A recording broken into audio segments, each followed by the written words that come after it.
Hello friends, അകലെ latest review. Deepak അംബികയോട് പറയാ, അമ്മേ, ആ രോഹനുണ്ടല്ലോ, അവൻ അത്ര നല്ലവനൊന്നും അല്ല, പഠിച്ച കള്ളനാവന്. അതുകൊണ്ടാ അവൻ എന്നെ ഒഴിവാക്കാൻ നോക്കുന്നത്. അമ്മ അത് മനസ്സിലാക്കിയാൽ അമ്മയ്ക്ക് കൊള്ളാം. എൻ്റെ മോനെ, അവൻ പറയുന്നതൊക്കെ എനിക്ക് മനസ്സിലായടാ. അതുകൊണ്ടാ മോനെ അമ്മ പ്രതാപന്റെ മുന്നിൽ വെച്ച് ബുദ്ധിപൂർവ്വം അവനെ തടഞ്ഞത്.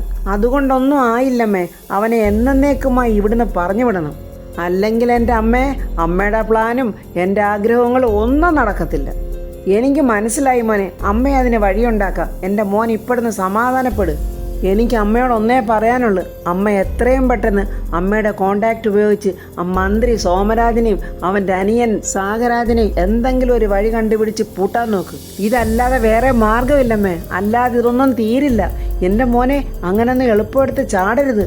അവരെയൊക്കെ ഇൻവോൾവ് ചെയ്ത് നമ്മളിപ്പോഴൊരു പ്രോബ്ലം ഉണ്ടാക്കിയാലേ അത് പിന്നെ വലിയ പ്രശ്നത്തിലേ പോയി അവസാനിക്കും. അതുകൊണ്ട് എൻ്റെ മോനൊന്ന് സമാധാനമായിട്ടിരിക്കുക. വേണ്ടത് എന്താന്ന് വെച്ചാൽ നമുക്ക് ചെയ്യാം. മണ്ണാൻ കെട്ടി എന്തോ ചെയ്യുമെന്നാ അമ്മ പറയുന്നത്. എൻ്റെ മോനെ, തൽക്കാലം ഈ പ്രശ്നങ്ങളൊന്ന് തീരാനായിട്ട് അമ്മ ഒരു ബുദ്ധി പ്രയോഗിച്ചെന്നേ ഉള്ളു. ദിവ്യയുടെയും കുഞ്ഞിൻ്റെയൊക്കെ ആധാറിൻ്റെയൊക്കെ കാര്യം പറഞ്ഞത് വെറുതെയാണെന്ന് നിനക്കും അറിയാം. കാര്യങ്ങളൊക്കെ നമ്മുടെ കൈക്ക് വരുമോനെ. അതുവരെ നമുക്ക് തൽക്കാലം ഒന്ന് ക്ഷമിക്കാം. എനിക്ക് പറ്റില്ലമ്മേ, എനിക്കിങ്ങനെ ക്ഷമിച്ച് ജീവിക്കാൻ പറ്റില്ല. ക്ഷമയുടെയും സമാധാനത്തിൻ്റെയൊക്കെ സമയം കഴിഞ്ഞ്. ആദ്യം രാജു, ദാണ്ടിപ്പോൾ രോഹൻ. ഇങ്ങനെ ഇവന്മാരെയൊക്കെ സമാധാനത്തിൽ തോൽപ്പിക്കാനേ ഈ ദീപക്കിന് പറ്റില്ല. അമ്മ വേണമെങ്കിൽ നോക്കിക്കോ. ഇടാ മോനെ, സമാധാനം ഒന്നുകൊണ്ട് മാത്രമേ ഈ ലോകത്ത് എന്തെങ്കിലുമൊക്കെ അത്ഭുതങ്ങൾ സംഭവിച്ചിട്ടുള്ളൂ. അപ്പോൾ നമ്മുടെ വഴിയും സമാധാനപരമായിരിക്കണം. കാത്തിരിക്കാം, നമുക്ക് സമയം കൊടുക്കാം മോനെ. എല്ലാം ശരിയാകുന്ന ഒരു സമയം ഉണ്ടാകും. ഇതെൻ്റെ മോന് അമ്മ തരുന്ന വാക്കാ. ആദ്യം നമുക്ക് അമ്മയെ ആ ദിവ്യ ഇവിടുന്ന് പുറത്താക്കണം. ദിവ്യ, രാജു, രോഹൻ, ഇങ്ങനെ ശത്രുക്കളുടെ എണ്ണം നമുക്ക് കൂടിക്കൊണ്ടിരിക്കുക. ഇതിങ്ങനെ അധികകാലം നീട്ടിക്കൊണ്ട് പോയാലേ എൻ്റെ പൊന്നമ്മേ ഒന്നും ശരിയാവില്ല. അതിനെന്താ മോനെ, ശത്രുക്കളുടെ എണ്ണം അങ്ങോട്ട് കൂടട്ടടാ. നമ്മുടെ ലക്ഷ്യമേ അത്ര ചെറുതൊന്നും അല്ല, വളരെ വലുതാ. അപ്പൊ ശത്രുക്കളുടെ എണ്ണവും കൂടും. അത് സ്വാഭാവികമല്ലേ മോനെ. നമുക്ക് പോരാടണം. ഞാൻ പോരാടാൻ തയ്യാറാ. എൻ്റെ കൂടെ നിൽക്കാൻ നീ തയ്യാറാണോ? ഞാൻ തയ്യാറാണമ്മേ. ഇവരെ എല്ലാരെയും നമുക്ക് നേരിടണം. എന്നിട്ട് ഈ സ്വത്തുക്കളും സാമ്രാജ്യവും പണവും എല്ലാം നമുക്ക് സ്വന്തമാക്കണം. ഞാനുണ്ടമ്മേ അമ്മയോടൊപ്പം. നമുക്ക് എന്താണെന്ന് വെച്ചാൽ ചെയ്യാം. കൊലയോ കൊള്ളയോ ചെയ്യാൻ പറ്റുന്നതിൻ്റെ പരമാവധി നമുക്ക് ചെയ്യാം. അംബിക സന്തോഷത്തോടെ പറയുവാണ്, ഇത് മതി മോനെ. ഈ ഒരു സ്പിരിറ്റ് നിനക്കുണ്ടായാൽ മതി. ബാക്കി കാര്യങ്ങളൊക്കെ ഈ അമ്മ നോക്കിക്കോളാം. നല്ല അമ്മ ഇങ്ങനെ തന്നെ വേണം മക്കളെ വളർത്താൻ. അങ്ങനെ അംബികയും മകനും പുതിയ തന്ത്രങ്ങളും ഒക്കെ വെച്ചുകൊണ്ട് പടപൊരുതാനുള്ള ഒരുക്കങ്ങളാണ്. രാജുവും ഋതികയും കൂടെ റൂമിൽ നിന്ന് സംസാരിക്കുവാണ്. ഋതിക പറയുന്നു, രാജു, എനിക്ക് നല്ല ടെൻഷനുണ്ട്. എന്താ മേഡം, അച്ഛൻ ഈ ഇലക്ഷന് ജയിക്കില്ലേ? അത് കേട്ട് ചിരിച്ചിട്ട് രാജു പറയുക, എൻ്റെ മേഡം ടെൻഷൻ അടിക്കേ വേണ്ട. സാർ ഈ ഇലക്ഷന് പുഷ്പം പോലെ ജയിച്ചിരിക്കും. ഇതെൻ്റെ കോൺഫിഡൻസ് ആണ് മേഡം. കാരണം എന്താണെന്നറിയോ? വർമ്മ സാറേ മന്ത്രിയായിരിക്കുമ്പോഴോ MLA ആയിരിക്കുമ്പോഴോ ഒരു ക്രമക്കേടോ അഴിമതിയോ ഒന്നും കാണിച്ചിട്ടില്ല. അതുമാത്രവുമല്ല, ഓരോരുത്തർക്കും എന്തെല്ലാം സഹായം ചെയ്തു കൊടുക്കാവോ അതൊക്കെ ചെയ്തു കൊടുത്തിട്ടുമുണ്ട്. ആ ഒരു നന്ദി ആൾക്കാർക്കുണ്ടാകുകയും ചെയ്യും. അത് വോട്ടായിട്ട് പെട്ടിയിൽ വീഴുകയും ചെയ്യും. എന്തുവായാലും രാജു, എനിക്ക് അമ്പലത്തിൽ പോയെന്ന് പ്രാർത്ഥിക്കണം അച്ഛൻ്റെ വിജയത്തിന് വേണ്ടി. മേഡത്തിന് അങ്ങനെ ഒരു ആശ്വാസം കിട്ടുന്നെങ്കിൽ ധൈര്യമായിട്ട് പോയി പ്രാർത്ഥിച്ചോ. മേഡം എപ്പോഴും സന്തോഷമായിട്ടിരിക്കണം. ആ സന്തോഷം കാണുന്നതാണ് എൻ്റെ ഈ സന്തോഷം. എങ്കിലേ രാജു, എന്നാൽ ഒരു കാര്യം കൂടിയുണ്ട്. എന്താ മേഡം? ആ രോഹനില്ലേ, അവൻ ആവശ്യമില്ലാതെ എല്ലാ കാര്യത്തിലും കയറി അങ്ങ് തലയിടുന്നുണ്ട്. അതത്ര നല്ല കാര്യമാണെന്ന് എനിക്ക് തോന്നുന്നില്ല രാജു. രാജു ഒന്ന് ആലോചിച്ച് നോക്കിയേ. ഒരാൾക്ക് ഒരാളെ കാണുന്ന മാത്രമേ തന്നെ ഇഷ്ടപ്പെട്ടെന്നും പറഞ്ഞേ അയാളുടെ കാര്യത്തിൽ കയറി ആവശ്യമില്ലാതെ ഇടപെടുന്നതൊക്കെ ശരിയാണോ? ആ ക്യാരക്ടർ അത്ര നല്ലതാണെന്ന് രാജുവിന് തോന്നുന്നുണ്ടോ? എനിക്ക് വിവാഹത്തിൽ താല്പര്യമില്ലെന്ന് തുറന്ന് പറഞ്ഞിട്ട് പോലും അവനത് കാര്യമാക്കുന്നില്ല. അതായത് അവൻ എന്നെ വിവാഹം കഴിച്ചേ അടങ്ങുമെന്നും പറഞ്ഞ് നടക്കുക. ഞാൻ അത് ചെയ്യരുത് ഇത് ചെയ്യരുത് എന്നൊക്കെ പറയാനേ അവൻ എന്ത് അവകാശമുള്ളത്? കല്യാണം തീരുമാനിച്ചെന്നല്ലേ ഉള്ളൂ, അല്ലാതെ ഞാൻ അവൻ്റെ ഭാര്യയൊന്നും ആയിട്ടില്ലല്ലോ. അഥവാ ഭാര്യ ആയാൽ പോലും അങ്ങനെ പറയാൻ പാടുണ്ടോ? ഓരോരുത്തർക്കും ഒരു വ്യക്തി സ്വാതന്ത്ര്യമില്ലേ? എനിക്കിത് ഒട്ടും ശരിയാകുന്നില്ല രാജു പറയാ, മേഡം പറയുന്നതൊക്കെ ഞാനും ആലോചിച്ചിട്ടുണ്ട്. ഇപ്പോൾ നമ്മൾ തമ്മിൽ തന്നെ എത്ര നാളത്തെ പരിചയമുണ്ട്. എന്നിട്ട് നമ്മൾ രണ്ടുപേരും ഇത്രയും നാളും ഓരോന്ന് ചെയ്യണമെന്നോ ചെയ്യരുതെന്നോ അങ്ങോട്ടും ഇങ്ങോട്ടും പറഞ്ഞിട്ടുണ്ടോ? അതിനെ സാധാരണ പരസ്പരം മനസ്സിലാക്കലെന്നാ പറയുന്നത്. ഏതൊരു റിലേഷൻഷിപ്പിലായാലും പരസ്പരം മനസ്സിലാക്കാൻ കഴിഞ്ഞില്ലെങ്കിൽ ആ ബന്ധം പേരിന് മാത്രമേ ആവത്തുള്ളൂ. ആ ബന്ധത്തിനൊരാത്മാവില്ലാതെ പോകും. അത് മാത്രമല്ല മാഡം, രോഹൻ്റെ ക്യാരക്ടറിൽ എനിക്കും അങ്ങോട്ട് ഡൈജസ്റ്റ് ആകുന്നില്ല. ഏതായാലും മാഡത്തിൻ്റെ ജീവിതത്തിൽ കയറിയിട്ടുള്ള അവൻ്റെ ഭരണം അത് നമുക്ക് അവസാനിപ്പിക്കാം. അതിനെന്തെങ്കിലും ഒരു വഴി ഉടനെ നമുക്കുണ്ടാക്കാം. മാഡം വിഷമിക്കണ്ട, എനിക്കറിയാൻ രാജു. എന്നോടൊപ്പം എൻ്റെ ഏത് പ്രതിസന്ധി ഘട്ടത്തിലും രാജു എന്നോടൊപ്പം കാണുമെന്ന് എനിക്ക് നല്ല വിശ്വാസമാണ്. എനിക്ക് ലോകത്ത് ഏറ്റവും അധികം വിശ്വാസമുള്ളതും എൻ്റെ രാജുവിനെയാണ്. കാരണം എന്നെ മനസ്സിലാക്കുന്നത് രാജു മാത്രമാണ്. ഹൃദയയുടെ ആ വാക്കുകൾ കേട്ട് രാജുവിൻ്റെ ഉള്ളിലെ ആ പ്രണയം അവൻ്റെ കണ്ണുകളിൽ കൂടെ കാണാവുന്നതാണ്. എൻ്റെ ആവശ്യങ്ങളും ആഗ്രഹങ്ങളും എല്ലാം എനിക്ക് വേണ്ടി ചെയ്തു തരാൻ ശ്രമിക്കുന്നതും രാജുവാണ്. ആ രാജുവിനോടുള്ള വിശ്വാസം കൊണ്ട് ഞാൻ പറയുക, എൻ്റെ അച്ഛനൊരു നിഷ്കളങ്കന. അതുകൊണ്ട് തന്നെ പെട്ടെന്ന് തെറ്റിദ്ധരിപ്പിക്കാൻ രോഹന് കഴിയും. അച്ഛനെ തെറ്റിദ്ധരിപ്പിക്കുന്ന ഒരു കാര്യം പോലും രോഹൻ അച്ഛനോട് പറയാൻ പാടില്ല.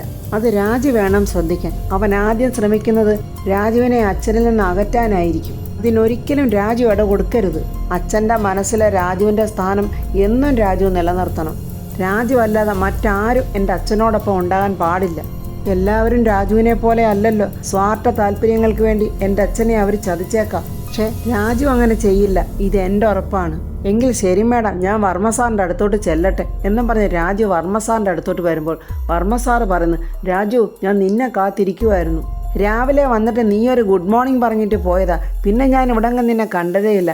അത് സാർ, ഞാൻ ഹൃദയ മാഡത്തിൻ്റെ റൂമിലായിരുന്നു. ഹൃദയ മാഡത്തിന് വേണ്ട കുറച്ച് ഹെൽപ്പുകളൊക്കെ ചെയ്തു കൊടുത്തുകൊണ്ടിരിക്കുമായിരുന്നു. രാജു, നിന്നോട് ഞാൻ കുറച്ച് പേപ്പറുകൾ സബ്മിറ്റ് ചെയ്യണമെന്ന് പറഞ്ഞില്ലേ? അത് ഇന്നലെ സബ്മിറ്റ് ചെയ്യണമെന്ന് നിന്നോട് ഞാൻ പറയാൻ മറന്നുപോയി. അപ്പോൾ അംബികയും ദീപക് കൂടെ അങ്ങോട്ട് വരുന്നുണ്ട്. അതുകൊണ്ട് രാജു, അത് ഇന്ന് തന്നെ സബ്മിറ്റ് ചെയ്യണം. ഒട്ടും വൈകാൻ പാടില്ല. വളരെ ഇമ്പോർട്ടൻ്റ് ആയിട്ടുള്ള സബ്ജക്റ്റുകളാണ്. സോറി സാർ, ഞാൻ സാറിനോട് പറയാൻ മറന്നുപോയി. ഞാനത് ഇന്നലെ തന്നെ സബ്മിറ്റ് ചെയ്തിരുന്നു. പ്രതാപൻ സന്തോഷത്തോടെ, സബ്മിറ്റ് ചെയ്തിരുന്നോ? It's surprise. പ്രതാപനും രാജുവും കൂടെ ചിരിച്ചങ്ങനെ സംസാരിക്കുന്ന അംബികയ്ക്ക് അങ്ങോട്ട് തീരെ സൂചിച്ചില്ല. അംബിക ചോദിക്കുക, അത് എന്ത് പരിപാടിയാണ് നീ കാണിച്ചത്? ഒരു മിനിസ്റ്ററെ PA എന്ന് വെച്ചാലേ അയാൾ മിനിസ്റ്റർ അല്ല. അത് ആദ്യം മനസ്സിലാക്കാനുള്ള സാമാന്യ ബോധമെങ്കിലും നിനക്കുണ്ടാകണം. നീ എന്ത് ധൈര്യത്തിലാ പ്രതാപൻ പറയാതെ ഓരോ കാര്യങ്ങൾ ഇങ്ങനെ ചെയ്തു കൂട്ടുന്നത്? നീ സബ്മിറ്റ് ചെയ്ത പേപ്പറിലെ എന്തെങ്കിലും ഒരു പ്രശ്നം ഉണ്ടായാലേ അത് നിന്നെയല്ല ബാധിക്കുന്നത്, എൻ്റെ അനിയനെയാ. അംബിക എന്തറിഞ്ഞിട്ടാ എന്തിനായി ചാടുന്നത് എന്നൊന്നും മനസ്സിലാകാതെ പ്രതാപനും രാജു അങ്ങോട്ടും ഇങ്ങോട്ടും ഇങ്ങനെ നോക്കുവാണ്. അതുപോലെ മനസ്സിലാക്കാതെ അവൻ ഓരോരോ കാര്യങ്ങൾ അങ്ങ് ചെയ്തു വെച്ചേക്കുന്നു. ഇനിയും അംബിക ഇങ്ങനെ കയറൂരി വിട്ടാൽ ശരിയാകില്ലെന്ന് പ്രതാപവർമ്മയ്ക്ക് മനസ്സിലായി. വർമ്മ പറയുക, ചേച്ചി, ഇങ്ങനെ കാര്യങ്ങൾ അറിയാതെ സംസാരിക്കരുത്. ഞാൻ പറഞ്ഞിട്ടാ അവൻ പേപ്പർ സബ്മിറ്റ് ചെയ്തത്. എൻ്റെ സൈനില്ലാതെ ഒരു പേപ്പർ സബ്മിറ്റ് ചെയ്താലും അതിന് പ്രയോജനമില്ല. സത്യം പറഞ്ഞാൽ ഇന്നലെ സബ്മിറ്റ് ചെയ്യണമെന്നായിരുന്നു ഞാൻ പറഞ്ഞിരുന്നത്. പക്ഷെ ഞാനതങ്ങ് വിട്ടുപോയി. അത് ഓർത്ത് വെച്ച് ആ പേപ്പർ സബ്മിറ്റ് ചെയ്ത് അവനെ ചേച്ചി ഇങ്ങനെ വഴക്ക് പറയുന്നതേ എനിക്ക് കേട്ടോണ്ട് നിൽക്കാനാവത്തില്ല. അംബിക വലിയാരത്തെ അനിയനെ ഒന്ന് സോപ്പിട്ട് എന്തൊക്കെയോ കാര്യങ്ങൾ സാധിക്കാമെന്നുള്ള ഭാവത്തിൽ വന്നതാ. ചാട്ടവാറിനുള്ള അടി പോലെ അനിയൻ്റെ വാക്കുകൾ കേട്ടപ്പോൾ അംബിക അങ്ങ് നാണിച്ച് വിറച്ച് കുനിഞ്ഞവിടെ നിൽക്കുക. അതുകൊണ്ട് ചേച്ചി ഇനിയെങ്കിലും ഒന്ന് മനസ്സിലാക്കിക്കണം. കാര്യങ്ങൾ പൂർണ്ണമായിട്ട് മനസ്സിലാക്കാതെ ആരോടും ഇനി ഒന്നും സംസാരിക്കാൻ പോയേക്കരുത്. രാജു പുച്ഛത്തോടെ അംബികയൊന്ന് നോക്കുന്നുണ്ട്. അതുകൂടെ കണ്ടു കഴിഞ്ഞപ്പോൾ അംബികയ്ക്ക് സഹിക്കാൻ പറ്റുന്നില്ല. ഈയിടെയായിട്ട് അംബികയെ മോനും അങ്ങ് പരാജയത്തിൻ്റെ പടുകുഴിയിലോട്ട് വീഴുവാണ്. അപ്പോൾ ആ സമയത്ത് ദിവ്യയുടെ അമ്മ അങ്ങോട്ട് വന്നിട്ട് പ്രതാപവർമ്മയോട് പറയുന്നത്, നമസ്കാരം സാറേ, ഞാൻ സാറിനെ ഒന്ന് മുഖം കാണിക്കാൻ വന്നതാ. അയ്യോ, മുഖം കാണിക്കാൻ ഞാനെന്താ രാജാവാണോ? ദിവ്യയുടെ അമ്മയ്ക്ക് എപ്പോൾ വേണമെങ്കിലും ഇവിടെ വരാം. അതിനാരുടെ അനുവാദം വേണ്ട. ദീപക്കിനും അംബികയ്ക്കും അങ്ങനെ അടുത്ത അടി കിട്ടിക്കഴിഞ്ഞു. ഞാനൊരു മന്ത്രിയാണെന്ന് കരുതി എന്നെ താണുവണങ്ങേണ്ട കാര്യമൊന്നുമില്ല. ഞാനും നിങ്ങളെപ്പോലൊരു സാധാരണ മനുഷ്യനാണ്. നിങ്ങളെപ്പോലുള്ള അമ്മമാർ ഞങ്ങളെ മക്കളെപ്പോലെ കരുതിയാൽ മതി ഞങ്ങൾ മന്ത്രിമാരെ. വർമ്മ സാറേ, ഇത് സീരിയൽ പറയാനേ കൊള്ളാവുള്ളൂ. നേരിട്ട് ഏതെങ്കിലും അമ്മമാരങ്ങനെ ചെന്നാലേ കിട്ടും മന്ത്രിമാരുടെ കയ്യിൽ നിന്ന് നല്ല വീക്ക്.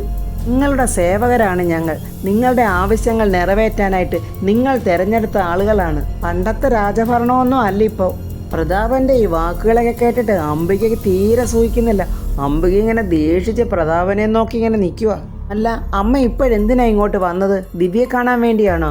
അയ്യോ, അമ്മയെന്നൂടെ വിളിച്ചത് കേട്ടപ്പം അംബികയ്ക്കും ദീപക്കിനും സഹിക്കുന്നില്ല. വേലക്കാരിയുടെ തള്ളയെ പോയി ഇവൻ വിളിക്കുന്ന അമ്മേന്ന്. കുഞ്ഞ് ജനിച്ചിട്ട് ഇതുവരെയും നൂലുകെട്ട് നടത്തിയില്ലല്ലോ. അതുകൊണ്ട് പേര് വിടണം, നൂലുകെട്ടും നടത്തണം. അതൊന്ന് പറയാൻ വേണ്ടി വന്നതാ. ഇതൂടെ കേട്ട് കഴിഞ്ഞപ്പോൾ അംബികയുടെയും മകൻ്റെ കണ്ണിങ്ങനെ തുറിച്ച് വെളിയിലോട്ട് വരുവാണ്. അംബിക ചാടിക്കേറി പറയുക, അതെ, ഇവിടെ അങ്ങനത്തെ പരിപാടിയൊന്നും നടത്തത്തില്ല.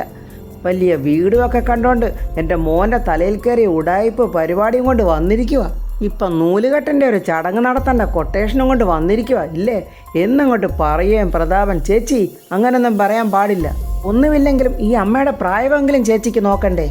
അവരോട് കാര്യങ്ങളൊക്കെ വളരെ സൗമ്യമായിട്ട് വേണം പറയേണ്ടത്. അപ്പോൾ ദിവ്യ അങ്ങോട്ട് വരുന്നുണ്ട്. പ്രതാപൻ ദിവ്യയെ വിളിച്ചിട്ട് പറയുന്നു, ദിവ്യ അമ്മയും കൂട്ടിക്കൊണ്ട് ഭക്ഷണം കൊടുക്ക്. ദിവ്യ അമ്മയും കൂട്ടി മുകളിലോട്ട് പോകുന്നുണ്ട്.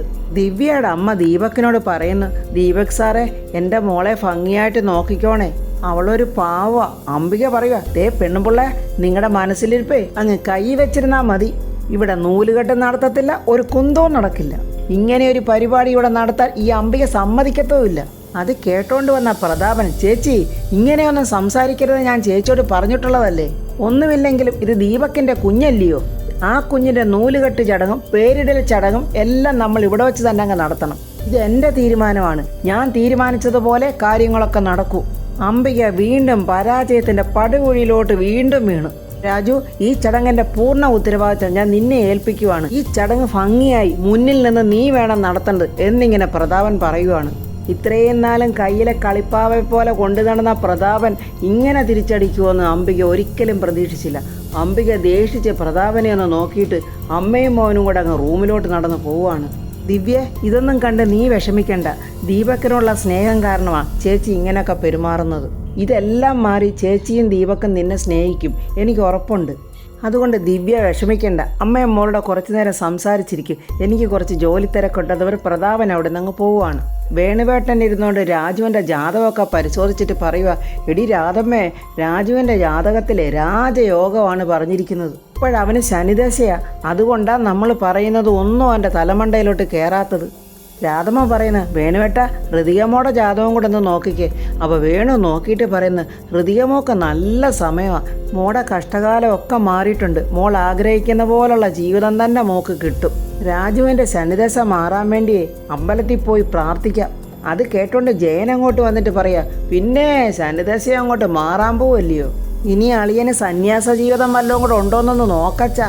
എടാ, അവൻ്റെ ഭാവി അങ്ങനെയാണെങ്കിലേ അങ്ങനെ തന്നെ അങ്ങ് ആയിക്കോട്ടെ, നിനക്ക് നഷ്ടമൊന്നും ഇല്ലല്ലോ. നീ എന്തിനാ അതിനെക്കുറിച്ച് ഓർത്ത് വിഷമിക്കുന്നേ? വിധിയെ പറഞ്ഞിട്ട് കാര്യമില്ലല്ലോ. ചില മാരണങ്ങളുണ്ടല്ലോ, അത് വന്നു കയറണമെന്ന് തീരുമാനിച്ചിട്ടുണ്ടെങ്കിൽ അത് വന്ന് കയറിയിരിക്കും. അത് പിന്നെ നമ്മുടെ തലയിൽ കയറി അങ്ങ് ഇരിക്കുകയും ചെയ്യും. ജയൻ പറയാ, അച്ഛനെയും മാറണമെന്നൊക്കെ ഉദ്ദേശിച്ചതേ എന്നെയാണെന്ന് എനിക്ക് മനസ്സിലായി. ഓ, അതൊക്കെ ഇത്ര എളുപ്പം അങ്ങ് മനസ്സിലായോ? അച്ഛൻ്റെ അഭിപ്രായങ്ങളൊക്കെ ഇനി അങ്ങ് മാറിക്കോളും. ഞാൻ പറയുന്നത് നിങ്ങളും അളിയനും കേൾക്കുവാണെങ്കിൽ നിങ്ങൾക്ക് നല്ലതേ ഉണ്ടാവൂ. അല്ലടാ ജയ, എന്താണാവോ നീയാ പറയുന്ന നല്ല കാര്യം? അതിപ്പം ഞാൻ പറയാതെ തന്നെ നിങ്ങൾക്കെല്ലാവർക്കും അറിയാമല്ലോ. രാജു രമ്യയെ വിവാഹം കഴിച്ച നമ്മുടെ എല്ലാ പ്രശ്നങ്ങളും മാറും. രാധമ്മ പറയുക, ജയ നീ എന്തിനാ ഇങ്ങനെ പറഞ്ഞത് തന്നെ വീണ്ടും വീണ്ടും പറഞ്ഞുകൊണ്ടിരിക്കുന്നത്? ഇത് രാജുവിൻ്റെ ജീവിതവും അവനെടുക്കേണ്ട തീരുമാനവുമാണ്. അപ്പോഴത് അങ്ങനെ തന്നെ അവന് വിട്ടുകൊടുത്തേക്ക്. വെറുതെ എന്തിനാ അവനെ കൊണ്ട് നിർബന്ധിച്ച് ഇങ്ങനെ ഓരോന്നൊക്കെ ചെയ്യിപ്പിക്കാൻ നോക്കുന്നത്? ജയം പറയുക, അല്ലെങ്കിലും എനിക്കറിയാം നിങ്ങൾ ഇങ്ങനെയൊക്കെ പറയത്തുള്ളെന്ന്. ഈ വീട്ടിൽ എന്തെങ്കിലും നല്ലത് പറഞ്ഞു കൊടുക്കാനുണ്ടെങ്കിലേ അത് ഞാൻ മാത്രമേ ഉള്ളൂ. വേണുവേട്ടൻ അത് കേട്ടിട്ട് പറയുക, പ്രിയേ ഇവനിങ്ങനെ മാറിയതിൽ എനിക്ക് അത്ഭുതമൊന്നുമില്ല. ഇവൻ നന്നായെന്ന് പറഞ്ഞു കേട്ടപ്പോഴായിരുന്നു എനിക്ക് കുറച്ച് അതിശയം തോന്നിയത്. എന്നാൽ നീ ഇവൻ്റെ കൂടെ ചേർന്ന് ഇങ്ങനെ മാറുമെന്ന് ഞാൻ വിചാരിച്ചില്ല. അതേ അച്ഛാ, നല്ല കാര്യങ്ങൾ ആര് പറഞ്ഞാലും ഞാൻ അംഗീകരിച്ചിട്ടേ ഉള്ളൂ. അല്ലാതെ രമ്യയുടെ കയ്യിൽ നിന്ന് പണവും സ്വർണമൊക്കെ മേടിച്ചത് ജയനും പ്രിയയ്ക്ക് ഇവിടെ പറയാൻ പറ്റുമോ? അപ്പോൾ ഫ്രണ്ട്സ്, ഒരു സൈഡിൽ രാജുവിനെ കൊണ്ട് രമ്യയെ കല്യാണം കഴിപ്പിക്കണമെന്ന് പറഞ്ഞ ജയനെയും പ്രിയയും കൂടി ഇങ്ങനെ നിൽക്കുവാണ്. അംബികയുടെയും മകൻ്റെ അഹങ്കാരം കുറയ്ക്കാനായിട്ട് നമ്മുടെ പ്രതാപവർമ്മയും ശ്രമിക്കുന്നുണ്ട്. അപ്പോൾ ഇത് ഏതൊക്കെ സക്സസ് ആവുമെന്നുള്ളത് അടുത്ത റിവ്യൂവിൽ പറയുന്നതാണ്. എൻ്റെ ഈ റിവ്യൂ ഇഷ്ടപ്പെട്ടാൽ ലൈക്കും കമൻസും, സബ്സ്ക്രൈബ് ചെയ്യാത്തവർ സബ്സ്ക്രൈബ് ചെയ്യണേ.